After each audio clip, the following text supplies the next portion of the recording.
या जनगणनेमध्ये आपण सुद्धा आपली मूळ जात हे सरकारसाठी लिहायची, आपल्यासाठी लिहायची नाही. धर्म म्हणून बौद्ध धर्म म्हणून सांगावा आणि जात जर कोणी विचारली तर मग जात आपली महार म्हणून सांगावं. तुमच्या आयुष्यातील प्रत्येक खास क्षण आठवणीत राहावा असं बनवायचं आहे का? गवळी मंडप डेकोरेटर्स आहे ना. जय भारत जागृती न्यूज मध्ये आपल्या सर्वांचं स्वागत आहे.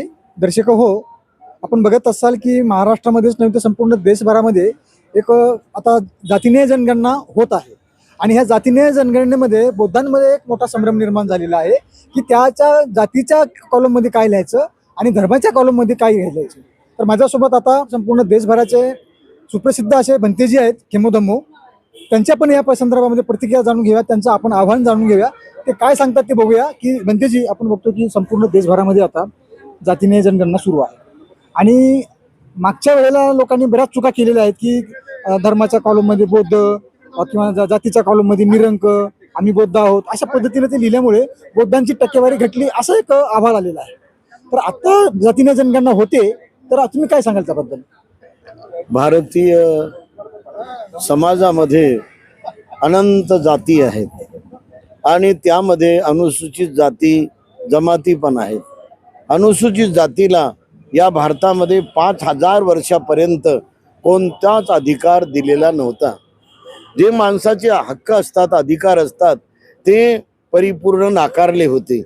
शिक्षणाचे अधिकार, धन कमावण्याचे अधिकार, त्यानंतर मेडिकल सायन्सला जाण्याचे अधिकार, इंजिनियर बनायचे अधिकार, नोकरीचे अधिकार, जेवढे मानव म्हणून जे त्याला हक्क पाहिजे होते ते हक्क भारतातल्या व्यवस्थेनं, ब्राह्मणशाही चातुर्वर्ण्य व्यवस्थेनं ते नाकारल्यामुळे या समाजाला लाचार म्हणून जगावं लागलं, पशुतुल्य जीवन जगावं लागलं.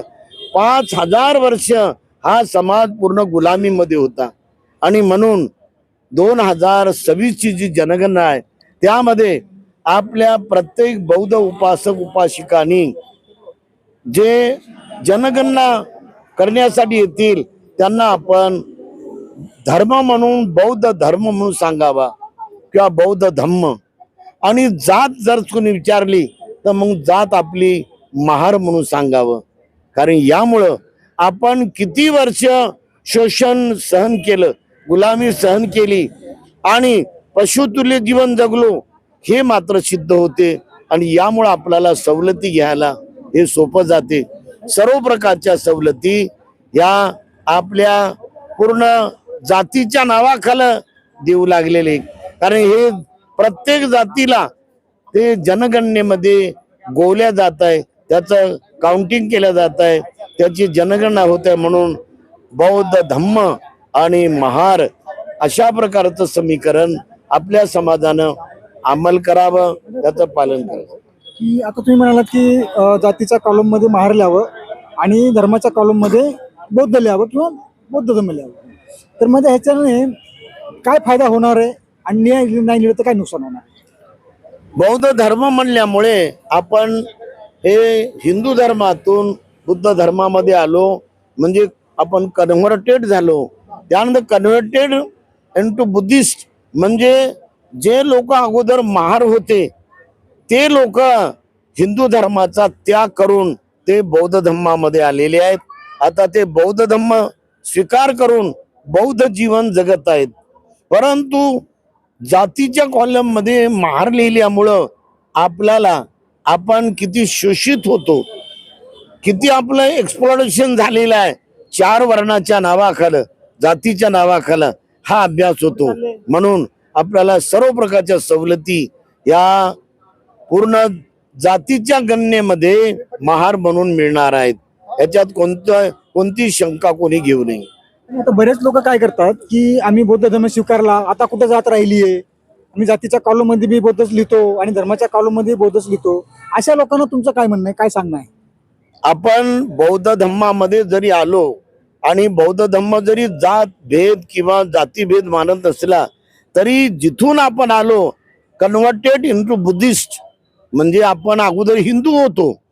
त्यामुळं आता आपल्याला हिंदू धर्म लिहायची गरज नाही, आपण बौद्ध धर्मीय झालो. त्यामुळे बौद्ध धम्म लिहित असताना आपण जातीच्या नावाखाली भारतीय हे शासनाप्रमाणे त्याची गणना होत आहे.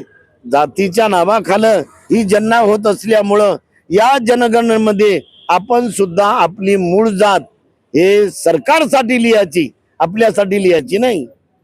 आपल्यासाठी कोणतंच काही कॉलम नाही, कारण आपण जातीच्या पलीकडे आहोत. आपण जात पात कोड जात काहीच मानत नाही, परंतु सरकारच्या जनगणनेच्या या कायद्याप्रमाणे आपण महार लिहिणं आपल्यासाठी हिताचं आहे.